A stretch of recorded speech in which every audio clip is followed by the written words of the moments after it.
It's funny. You buy a smartphone today, and you just sort of expect it to do absolutely everything. Right, yeah. Like it's your whole life in your pocket. Exactly. You expect it to be your high-definition camera, your GPS, your bank vault, your main communication hub.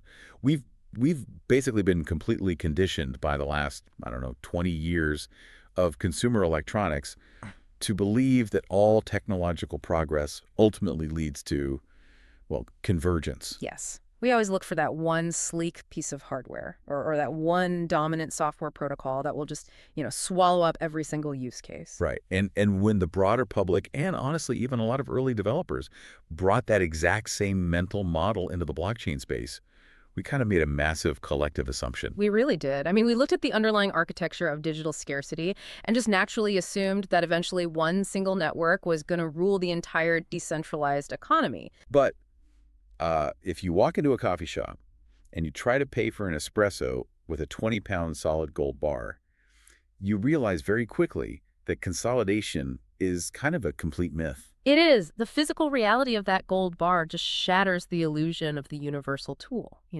We naturally crave consolidation because it reduces our cognitive load. But when you are engineering a global financial infrastructure from the absolute ground up, demanding that a single protocol be perfectly secure and endlessly scalable and completely decentralized all at the exact same time, it's just structurally impossible. Right, you have to make trade-offs. Exactly. The trade-offs fundamentally break that universal model. Which is exactly why we are dismantling the whole one coin to rule them all myth today. Yeah. Welcome to another deep dive. Today we are pulling from an incredibly detailed, highly structural article. It was published on April 3, 2026 on Normia Crypto, written by Crypto Shi, and it's titled The Great Chain Wars: Why the Future of Crypto is a Multi-Chain Masterpiece. It's a fantastic piece of writing. It really is. So if you're listening to this and you are just exhausted by the tribalism out there. Oh, the constant screaming online. Right. The people screaming that their specific token is going to replace every other network on Earth. Well, we are going to cut through all of that noise for you today. That's the goal, because the goal today isn't to look at daily price charts or, speculative hype. No, not at all. We need to look at the actual infrastructure. When we analyze a network, we really shouldn't be evaluating it as a competing lottery ticket. We need to evaluate its consensus mechanisms, its state management, its throughput limitations. We have to understand what specific job it was hired to do within a much larger global toolbox. Okay, let's unpack this. Crypto Shi actually begins the piece by confronting this Bitcoin Maximalist mindset head-on. The author throws in this great Lord of the Rings reference, calling out the decade-old narrative of, one coin to find them, and in the darkness, bind them. A classic analogy for this space. Yeah, it fits perfectly. And before we even get into the modern multi-chain architecture, we have to look backward. I want to pose this directly to you, the listener, and obviously to our expert here. Given the sheer brilliance of the computer science involved in creating digital scarcity in the first place, why did the smartest people in the room ever expect one piece of software to do everything? Well, to really grasp the psychological and technical grip of maximalism, we have to contextualize what the landscape actually looked like for the first several years after 2009. Right, the very beginning. Yeah. The Byzantine generals problem, which is the challenge of getting a distributed network of nodes to agree on a single state of truth without any central coordinator, that had remained completely unsolved in computer science for decades. It was like the holy grail of cryptography. Exactly. So when the white paper dropped and that Genesis block was mined, it wasn't just a new iteration of money. It was a miraculous breakthrough in applied cryptography. Right.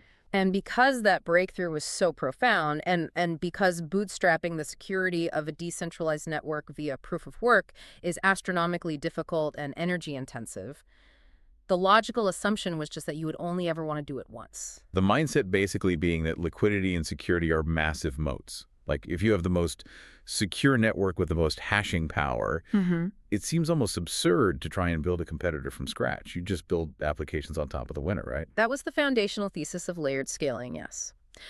The maximalist argument dictated that the base layer, the blockchain itself, should remain as simple, rigid, and unchangeable as possible to guarantee absolute security. Don't mess with the foundation. Right. Any demand for faster transactions or complex smart contracts or privacy features, all of that should theoretically be pushed to secondary layers or side chains that eventually anchor their final state back to the main chain. So the assumption was that the base layer acts like the Earth's crust, and all the diverse economic activity just gets built as cities on top of it. That's a great way to put it. But, the article firmly states that by 2026, the one-coin show has officially proven to be a structural impossibility. It's a myth. And this brings us back to that vivid gold bar analogy from the text. Yes, it's a brilliant comparison. CryptoShe argues that expecting this foundational layer to handle everything is literally like demanding that a solid block of gold act as a high-speed payment processor, a complex legal contract, and a social media platform all simultaneously. I mean, a gold bar is excellent for holding value, but it is terrible for buying a cup of coffee or executing a complex legal agreement. What's fascinating here is how perfectly that analogy maps to the actual technical limitations of the protocol's architecture. Think about the physical properties of gold: its atomic density, its resistance to corrosion, its inability to be easily synthesized. Those things make it the ultimate bear asset. Right, it's indestructible value. Exactly. But those exact same physical properties make it incredibly heavy, slow to transport, and extremely difficult to divide for microcommerce. So let's translate those physical properties into the code itself. When we look at the actual parameters, like the 10-minute block time, that isn't a glitch, right? It isn't a symptom of outdated technology. Not at all. It is a highly deliberate architectural choice. It is the digital equivalent of that atomic density. How so? Well, the 10-minute block interval exists to ensure that latency across the global internet doesn't cause the network to splinter into competing versions of the truth. It gives every node on the planet sufficient time to hear about the latest block, verify its cryptographic hashes, and update their local ledger. So it's about global synchronization. Precisely. If you try to force the network to process blocks every subsecond to accommodate, say, coffee purchases, you literally outpace the speed of light across global fiber optic cables. Wow. Yeah, and that leads to orphan blocks and heavy centralization because only nodes sitting right next to each other in the exact same data center could possibly keep up. And beyond just the speed limitation, there is a limitation of logic. The author points out that true foundational money cannot afford to be programmable in the way modern applications require. This seems, counterintuitive to a lot of people entering the space, right? We always hear programmable money as the ultimate buzzword. Oh, it's the biggest buzzword. But the original architecture specifically restricted programmability on purpose. The scripting language utilized by the first blockchain is intentionally not Turing complete. Let's define that for the listener real quick. Sure. In computer science, Turing completeness essentially means a system can perform any computation given enough time and memory, including running complex loops. Right, the stuff you need for software. Exactly. But if you allow complex loops on a base layer settlement network, you introduce the possibility of infinite loops, memory leaks, and completely unforeseen attack vectors. By deliberately stripping away complex programmability, the developers reduce the attack surface area to near zero. I love that. You want your vault to have thick, dumb walls and a single heavy door. You absolutely do not want your vault to run a highly complex, continuously updating operating system that might just have a backdoor exploit written into its millionth line of code. That's exactly it. And the author concludes this section by cementing the concept of digital gold, not as a marketing slogan, but as a rigid technical taxonomy. The protocol is designed to be the ultimate settlement layer. It's the vault. Right. It's where the largest, most critical sums of capital rest securely precisely because the network is slow and heavy and functionally rigid. When billions of dollars are at stake, you prioritize absolute immutability over feature velocity. So if the heaviest asset is securely locked in the vault, deliberately isolated from the complexities of high-speed commerce, then the actual battle of the blockchains mentioned in the source, the real war for the future of the internet economy, has to be happening somewhere else. Yes, we have to leave the vault. Right, we have to step out into the marketplace, into the trenches where utility and logic and speed are actually fighting it out. Because the heavy lifting of a global digital economy requires architectures that embrace the very complexity that the vault intentionally avoids. And that takes us straight into the heavyweight division. CryptoShe sets up this really fascinating structural contrast between the two massive pillars of modern utility, Ethereum and Solana, the mainframe versus the fiber optic cable. A great way to frame it. Let's tackle Ethereum first. The article crowns it the undisputed heavyweight champion of decentralized applications, or dApps. We're talking about the foundation for massive sectors, decentralized finance, NFTs, DAOs.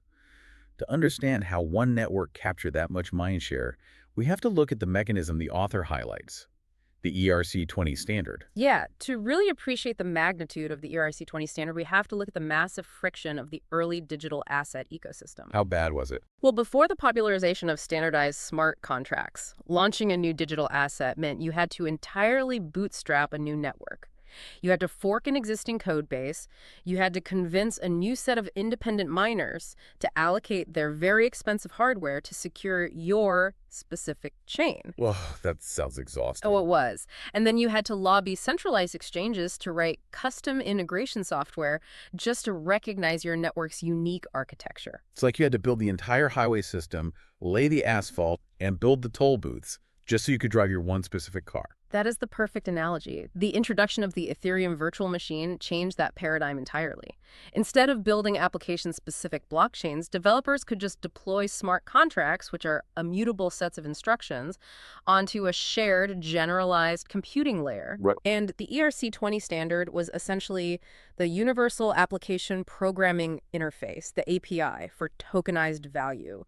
It basically dictated a simple set of rules. It said, if your smart contract implements these specific functions, like, say, balance of and transfer, then any application on the entire network immediately knows how to interact with your asset. And standardization is what creates the concept of composability, right? What developers often call money Legos. Exactly. Money Legos. Because every token speaks the exact same underlying language, a developer can build a decentralized lending protocol that just automatically accepts any ERC-20 token as collateral without having to write custom code for each new asset. It creates this massive compounding network effect. It basically turned the world of finance on its head and turned the network into the universal bank of the multi-chain ecosystem. It really did. But I want to push back on this idea of the perfect universal bank for a second. If Ethereum has achieved this massive network effect, and if standardization makes it the perfect settlement layer for complex logic, shouldn't economies of scale kick in at some point? You would think so, based on traditional software. Right. In traditional software, the more people use AWS or Google Cloud, the cheaper the marginal cost of computing becomes. Yet the source explicitly highlights the catch here: gas fees. Why does scaling usage on this world computer result in such aggressively exclusionary pricing during peak times? I mean, even with layer 2 solutions, why does it get so expensive? Well, because blockchains, they just don't benefit from traditional cloud computing economies of scale. You know, in a centralized system like AWS, you literally just plug in more server racks to handle more load. Yeah, you just buy more servers. But a true blockchain requires every single participating node globally to verify and store every single transaction. And Ethereum processes those transactions sequentially. One by one. One by one. So when a complex DeFi protocol executes a flash loan, and at the exact same time thousands of users are trying to mint some highly anticipated NFT, all of those computations must be processed linearly within a block that has a strict data size limit. So the space inside the block space, is actually a finite commodity. It is arguably the most scarce digital commodity in existence, next to the underlying currency itself. And because block space is strictly limited, the network utilizes an economic auction model to determine which transactions get processed first. Users attach a gas fee to their transaction. Like a tip to the network. Exactly. So when network demand spikes, users engage in this crazy bidding war, dramatically escalating the gas price just to get their transactions included in the next block. It's a massive traffic jam. The immense utility of the network actually becomes its own bottleneck. When you have a globally distributed settlement layer executing complex logic sequentially, high demand mathematically guarantees high congestion and high fees. So it's basically a victim of its own success in a way. The article mentions layer 2 networks attempt to alleviate this by batching thousands of transactions off-chain and then posting a single cryptographic proof back to the main Ethereum chain. But as the text implies, even with those secondary layers, the core architectural reality remains. A sequential mainframe is designed for high-value logical settlement. It's a bank. It is not designed for microcommerce. No, it's definitely not. Which forces the pivot to a fundamentally different approach. The article moves from the congested mainframe to the fiber optic cable. Solana. Right. Solana represents a complete reimagining of the consensus architecture, specifically designed to solve that sequential bottleneck we just talked about. Here's where it gets really interesting. The author refers to Solana as the Visa of crypto. That signals a massive shift from a bank settlement layer to a high-frequency payment and execution network, It's a right? huge shift. Because Visa processes tens of thousands of transactions per second globally. To achieve anything close to that in a decentralized environment, you can't just tweak the block size on a sequential chain. You have to fundamentally change how the nodes agree on the passage of time itself. The text highlights Solana's specific design, high throughput, ultra-low latency, and sub-second transactions for a fraction of a penny. Which is incredible for retail users. Absolutely. Let's break down the mechanics behind this for the listener, because if we don't have a central server organizing the order of operations, how on earth do thousands of independent, globally distributed nodes process transactions in parallel without constantly stepping on each other's toes? It all comes down to a mechanism called proof of history.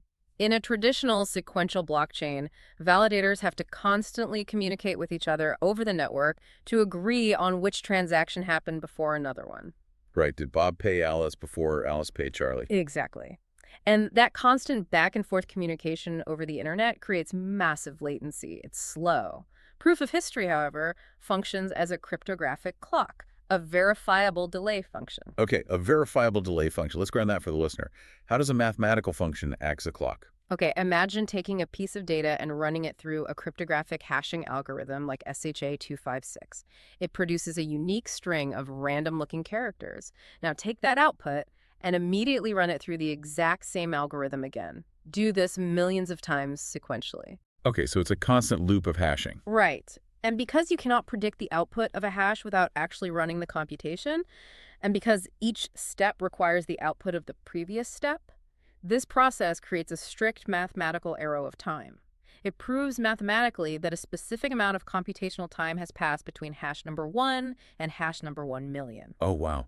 So instead of validators having to stop and ask each other, Yeah. hey, did transaction A happen before transaction B?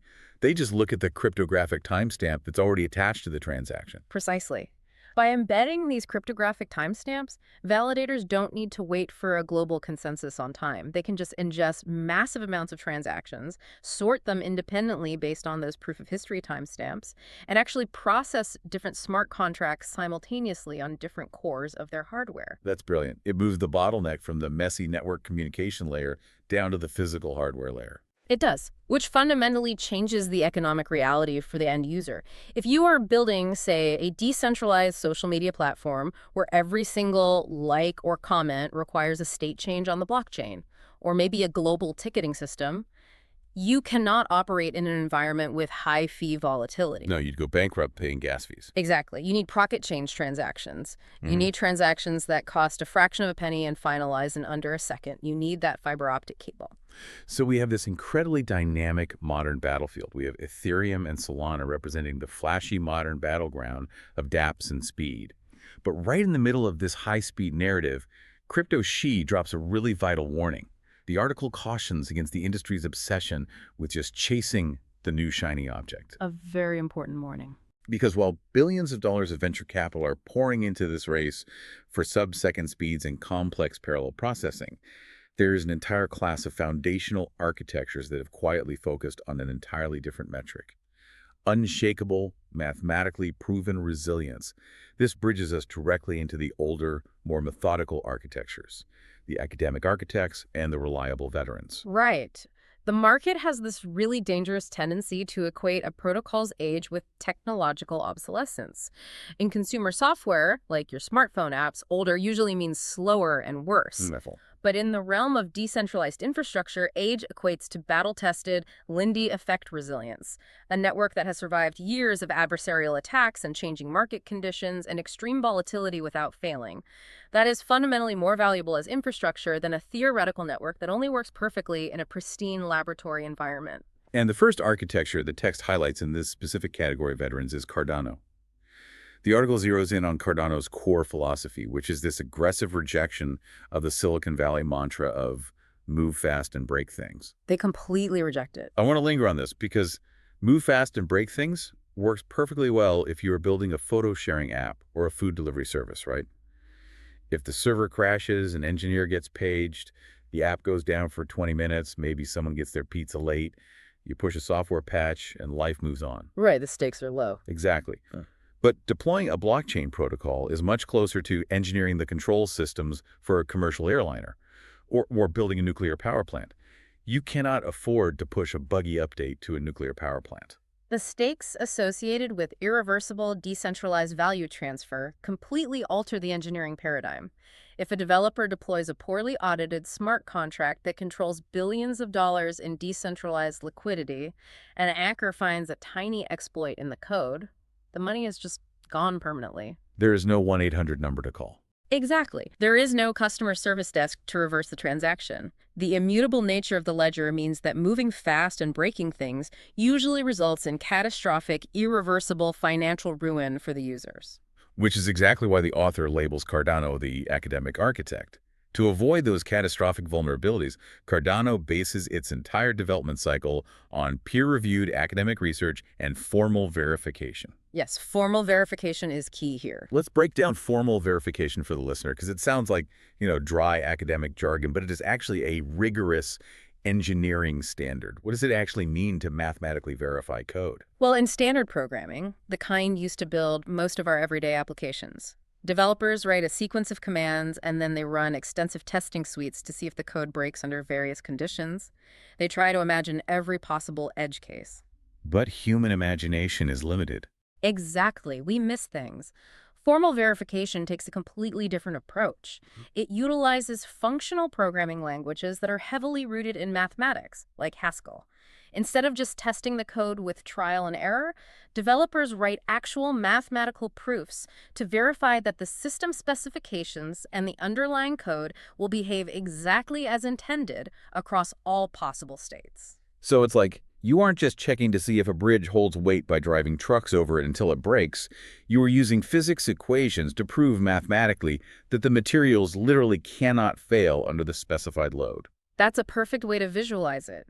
It provides a level of deterministic guarantee that is absolutely essential for mission-critical systems. That makes a lot of sense. The author notes that this slow, methodical, academic approach is increasingly winning the race in sectors where security simply cannot be compromised.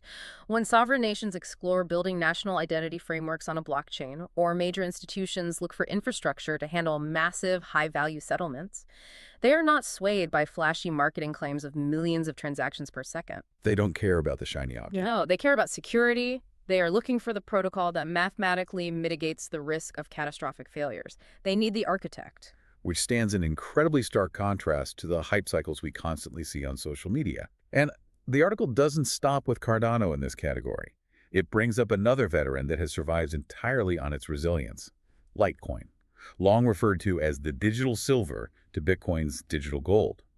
The author highlights a very specific, striking data point for Litecoin, a 100% continuous uptime record extending over a decade. Which is just staggering. In distributed systems engineering, achieving absolute 100% uptime over a span of 10+ years is a monumental feat.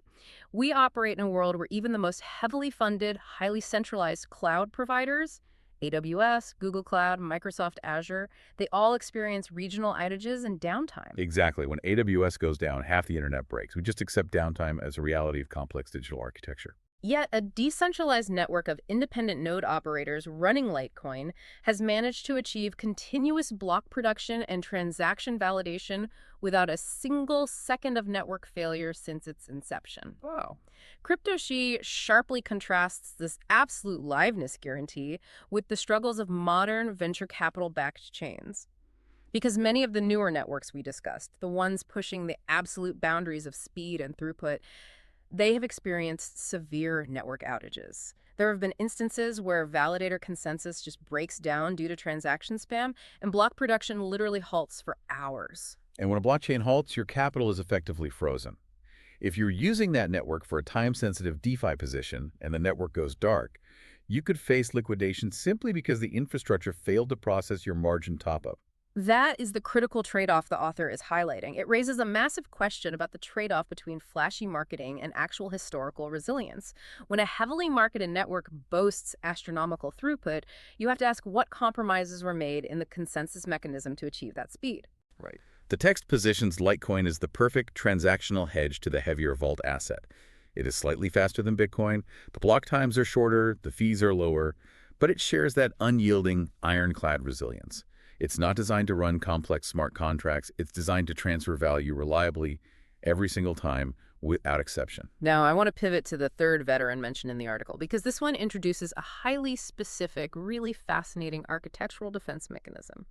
The author brings up DigiByte, calling it the sleeper giant, for users who prioritize absolute, uncompromised decentralization. It's noted as a rugged, high-speed alternative for day-to-day use faster than Bitcoin. But the text focuses heavily on one technical detail. DigiByte utilizes 5 different mining algorithms. Multi-algo, yeah, right. Now, if you're listening to this, you might be wondering, if I just want to use a network to send value across the world, why on earth do I care what specific cryptographic algorithms the mining software is running in the background? This feels like the kind of esoteric detail only a hardcore cryptographer would care about. Why does having 5 algorithms matter to the end user? Well, if we connect this to the bigger picture, the mining algorithm directly dictates the physical topology of the network's security. It ultimately determines who actually controls the ledger. To understand why 5 algorithms are better than 1, we have to look at the centralizing forces inherent in standard proof-of-work systems. Okay, walk us through that. When a network relies on a single hashing algorithm, like SHA-256 for example, it creates a massive economic incentive for hardware manufacturers to build ASICs application-specific integrated circuits. Right. These are highly specialized computer chips designed to do literally nothing else but run that one specific mathematical equation millions of times faster than a standard computer. Exactly. And because ASICs are incredibly expensive to research, manufacture, and power, the mining process naturally centralizes over time. The average person running a laptop or a standard graphics card is completely pushed out of the network security process. They just can't compete. So over time, you end up with massive warehouse-sized mining farms controlled by a handful of corporate entities or massive mining pools. Yes. And if a small group of these entities colludes, or if a state actor decides to physically seize those warehouses, they could theoretically control over 51% of the network's hashing power. That would allow them to censor transactions or even rewrite the blockchain's history. So relying on a single algorithm creates a physical supply chain vulnerability. Precisely.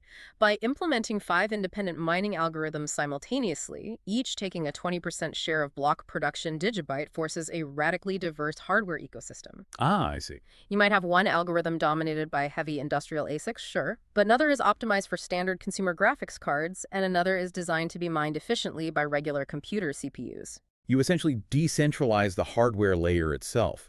If a massive corporation wants to launch a 51% attack against DigiByte, they can't just build a giant warehouse of one type of machine.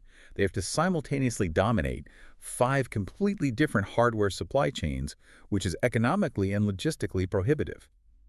The author is making a profound point about the nature of security here. True decentralization isn't just a buzzword that you achieve by launching a blockchain. It requires active architectural safeguards designed to constantly resist the natural economic gravity towards centralization.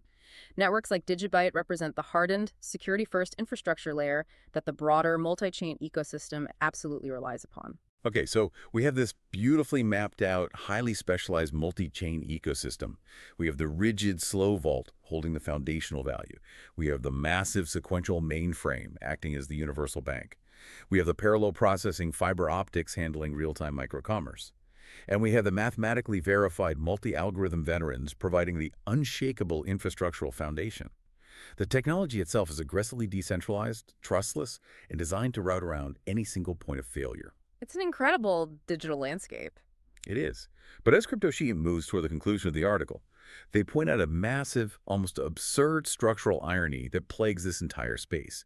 Having all these perfectly specialized financial and security tools is great, but the global communities building these censorship-resistant tools, the developers writing immutable code, the users managing billions in decentralized liquidity, they are all coordinating and communicating on a highly centralized Web 2 platform.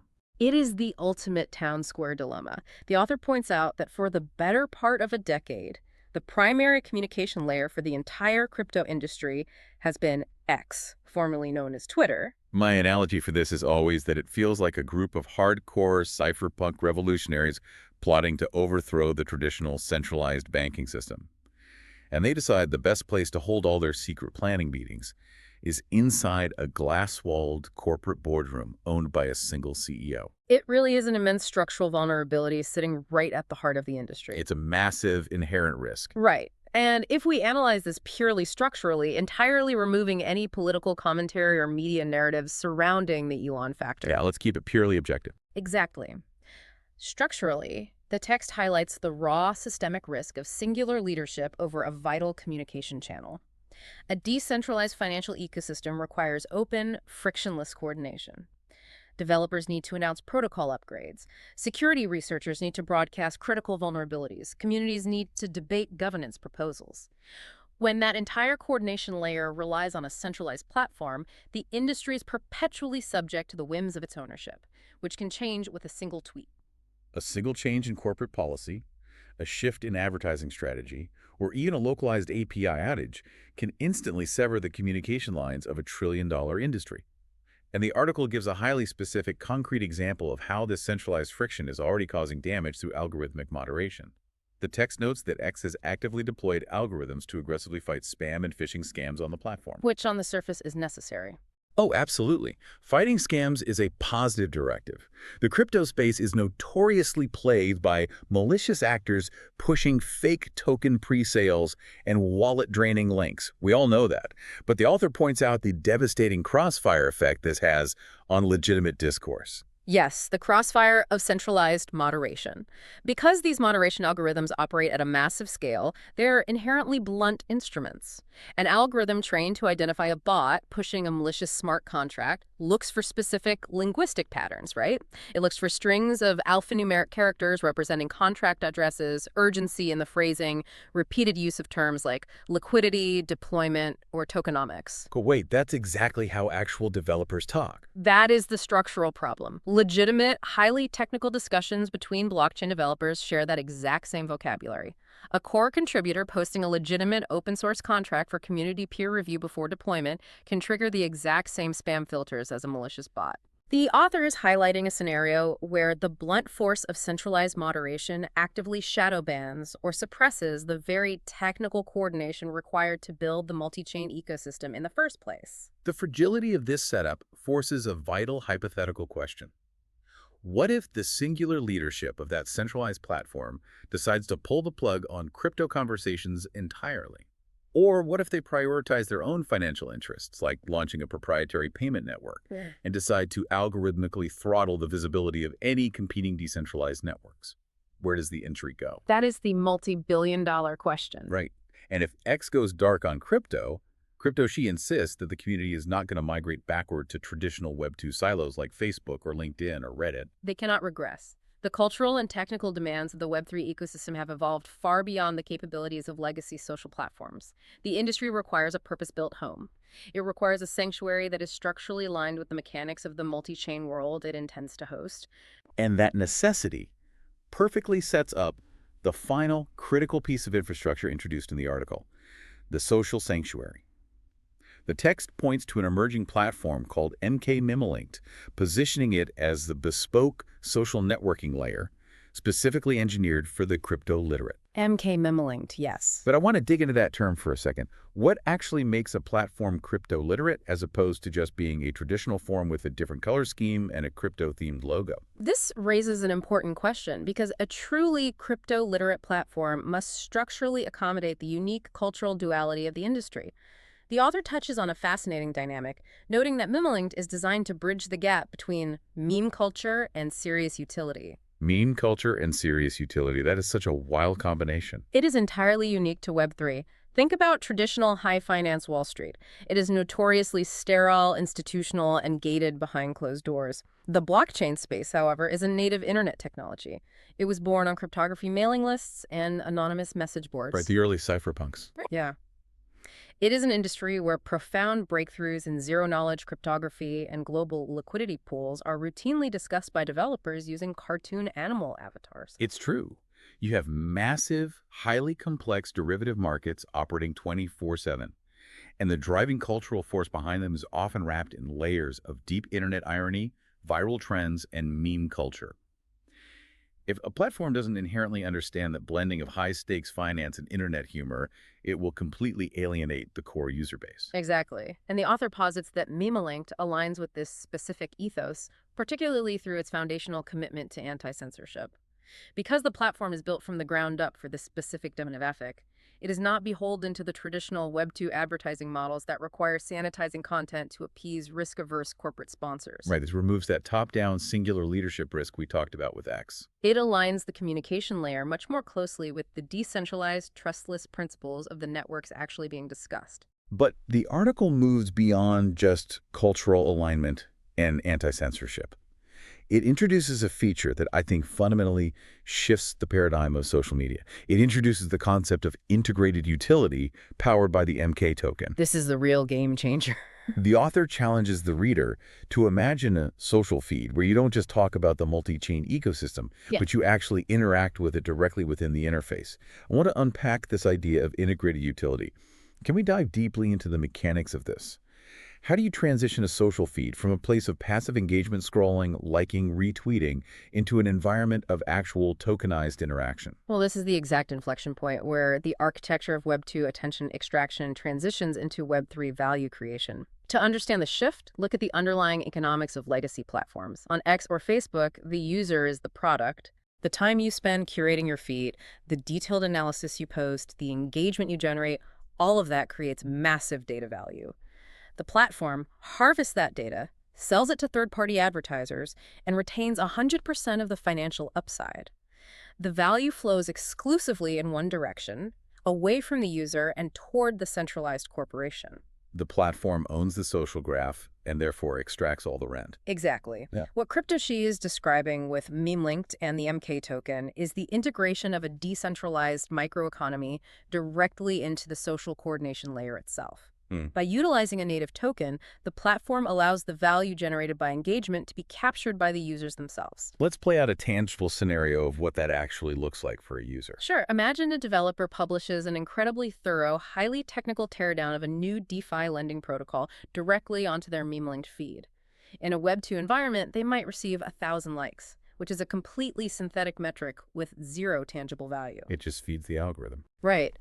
But in the integrated utility environment described by the author, those interactions are actually tokenized. Users who derive value from that analysis can instantly interact with the post using MK tokens. The interaction itself is a frictionless state change on a blockchain. Oh, wow. So the like button essentially becomes an economic conduit. It fundamentally alters the incentive structures of communication. Furthermore, the MK token can be utilized to gate access to highly specialized subcommunities, acting as a cryptographic proof of stake for participation. Which naturally filters out the bot farms and the scammers we talked about earlier. Because participation requires actual economic skin in the game. The social feed ceases to be just a bulletin board. It becomes a decentralized marketplace for intellectual capital and technical coordination. Engagement has actual value. That is wild to think about. And this is exactly why the author frames Memelinked as the ultimate hedge for the broader community. It is a purpose-built niche. If the legacy town squares continue to degrade, or if algorithmic crossfire makes technical coordination impossible, the community finally has an architectural sanctuary. Yes. MK Memelinked provides the specific environment where the multi-chain ecosystem can be debated, analyzed, and actively developed without the overarching threat of being silenced. It acts as the necessary communication layer that sits above the vaults, the banks, the mainframes, and the infrastructure. It is the final component required to make the multi-chain ecosystem truly sovereign. So what does this all mean? Let's step back and survey the entire landscape we have just mapped out today. The central mission of CryptoShe's The Great Chain Wars article was to obliterate the persistent myth of the universal blockchain and to provide us with a clear structural taxonomy of the future.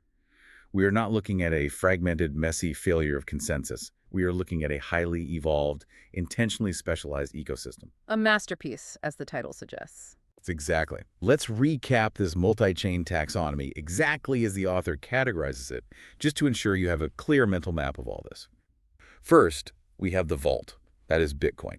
It is the digital gold, structurally designed to be slow, heavy, and rigid to provide the ultimate foundation of value. Unshakable settlement. Right. Second, we have the bank. That is Ethereum.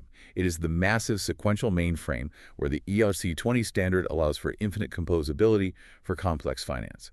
Third, we have the pocket change. These are your high-frequency execution networks like Solana, utilizing verifiable delay functions and parallel processing to act as the fiber optic cables of microcommerce. The Visa of crypto. Yeah. Fourth, we have the security and infrastructure layers. This is Cardano, with its academic, mathematically verified approach to smart contracts. This is Litecoin, proving that absolute 100% liveness is possible over a decade. And this is DigiByte, leveraging 5 independent mining algorithms to violently resist centralization and secure the base layer.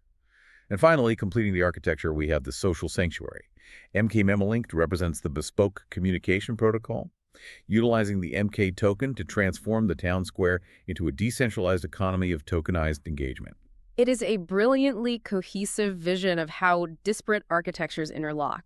We began this discussion by comparing blockchains to a smartphone, the expectation of a single device doing everything. The reality is that the digital economy is being built more like a global city. You don't build a bank vault using the same materials used to build a high-speed transit rail, and you don't build the public square using the security protocols of a nuclear facility. No, that would be a disaster. Right. Each protocol serves a distinct vital function in the macro architecture. But as we conclude this deep dive, I want to pivot away from infrastructure for a second and leave you with a profound thought regarding the human element of this transition. Okay. CryptoShe proves definitively that our financial tools are specializing and isolating into banks, vaults, and pocket change. But when we look at the communication layer, when we look at platforms like Memelinked integrating cryptographic tokens directly into our social feeds, we are witnessing a massive psychological shift. How so? Well, if we're moving into an era of integrated utility where a simple like, a repost, or a comment is no longer just a metric of attention, but an actual verifiable financial transaction on a ledger, we have to ask, are we heading toward a future where the rigid boundaries between our financial wallets and our social identities disappear entirely? Yeah. If engagement becomes actual value, where exactly does your social life end and your bank account begin? Wow. That is an incredibly heavy thought to process. We started out trying to untangle the muddy complexities of network infrastructure, and we end up scaring down the muddy complexities of our own digital identities. If engagement becomes value, yeah, the technology is specializing, but human interaction itself is becoming inherently financialized. Well, thank you so much for joining us on this deep dive. Take that concept, let it bounce around your head, keep exploring the layers of this fascinating multi-chain ecosystem on your own, and we will see you on the next one.